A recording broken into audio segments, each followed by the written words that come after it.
Football দল ব্রাজিলের পরাজয়ের পর মানসিকভাবে ভেঙে পড়ে আত্মহত্যা করেছেন বলে অভিযোগ উঠেছে ২১ বছর বয়সী এক যুবকের। পরিবারের দাবি, ব্রাজিলের হার সঙ্গে প্রতিপক্ষ সমর্থকদের ট্রল ও বিদ্রূপ সব মিলিয়ে মানসিক চাপ সহ্য করতে না পেরেই তিনি এই চরম সিদ্ধান্ত নেন।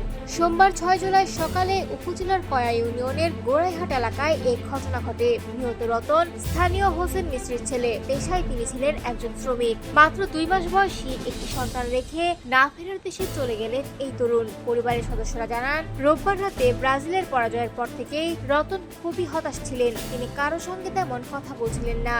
সোমবার সকালে আশপাশের কয়েকজনের ট্রল ও উপহাসে তিনি আরো ভেঙে পড়েন বলে পরিবারের দাবি। এরপর দীর্ঘ সময় ঘর থেকে কোনো সাড়া না পেয়ে পরিবারের সদস্যরা দরজা ভেঙে ভেতরে ঢোকেন।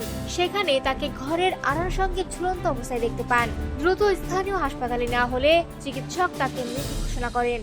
ঘটনার বিষয়ে কুমারখালী থানার তদন্ত কর্মকর্তা আমিরুল ইসলাম জানান, প্রাথমিকভাবে পরিবারের সদস্যরা জানিয়েছেন রতন ব্রাজিল ফুটবল দলের একজন কট্টর সমর্থক ছিলেন। দলের পরাজয় এবং তা নিয়ে সামাজিক ও পারিপার্শ্বিক বিদ্রূপে তিনি মানসিকভাবে ভেঙে পড়েছিলেন বলে পরিবারের ধারণা।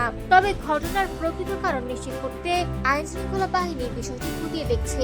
পুলিশ জানিয়েছে, পরিবারের পক্ষ থেকে কোনো অভিযোগ না থাকায় প্রয়োজনীয় আইনি প্রক্রিয়া শেষে মরদেহ স্বজনদের কাছে হস্তান্তর করা হয়েছে।